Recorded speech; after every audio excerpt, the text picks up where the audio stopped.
Nasayran ta mga kapuso ang kasinatian sa usa ka aktres nga assistant director usab. Busa, kumustahon ta si Miss Karenina Haniel. Maayong buntag, Karen, and welcome to GMA Regional TV Live. Hello, hello, hello. Maayong buntag sa inyong tanan. Tama ba? Yes. Good morning, everyone. Hello, hello. Ngayon ba na may pandemic, Karen, as a mom, paano ka sinubok ng experience na ito? Ano yung mga naging challenges that really tested you? Dahil dito sa pandemic, syempre, limited yung paglabas. Hindi siya talaga pwede lumabas at all. So, yung adjustments namin, bukod sa hobbies niya outside the house into turning it inside the house, pero pa rin, active pa rin siya, masaya pa rin, ganyan. And at the same time, yung pag-adjust niya sa school, kasi iba yung kasama mo, yung mga kaklase mo, nakaka-interact mo, na ngayon ay online. Pero yung pag-adjust is somehow for me siguro, dahil hindi naman din ako techie person, challenge sa akin as a mom. Ayun.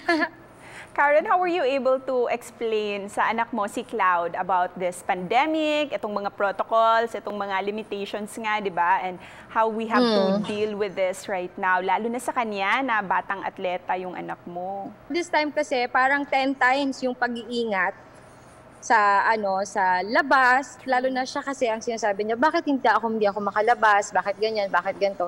So I had to explain to her na hindi safe for us and for everyone na magkaroon ng contact kasi itong type of disease is wala pa siyang gamot. So mas maraming tao, yung challenge, yung mga nahihirapan, and we need also to cooperate with the government.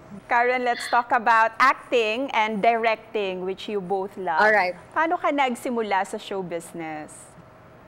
Ako, I started sa theater. So, I took theater nung high school pa lang ako hanggang sa college sa UP Diliman. And then, I met Andoy Ranay, who's a director in GMA.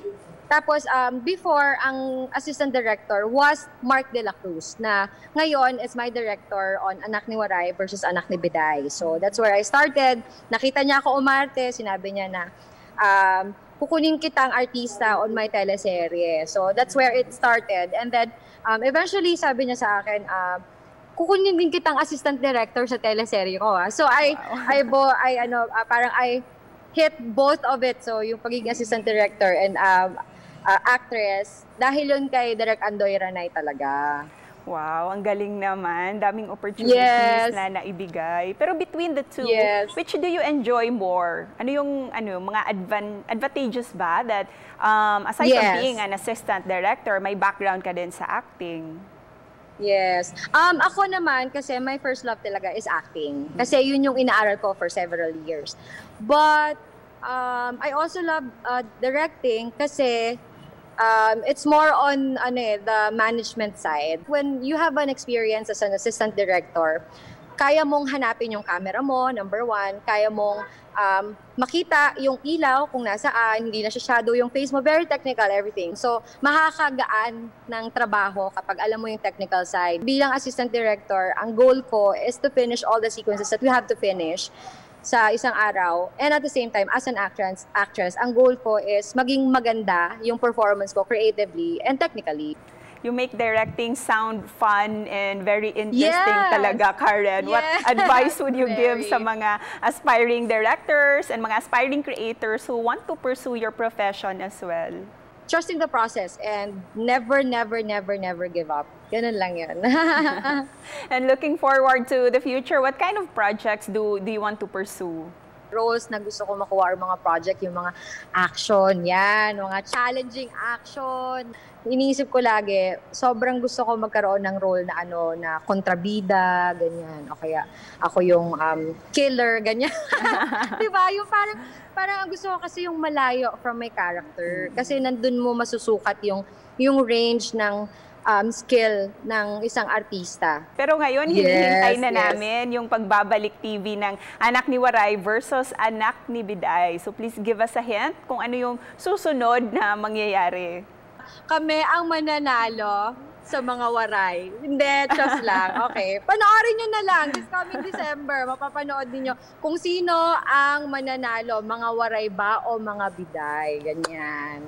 So please invite everyone to watch Anak ni Waray versus Anak ni Biday. And of course, yung mensahe mo din para sa lahat ng mga viewers.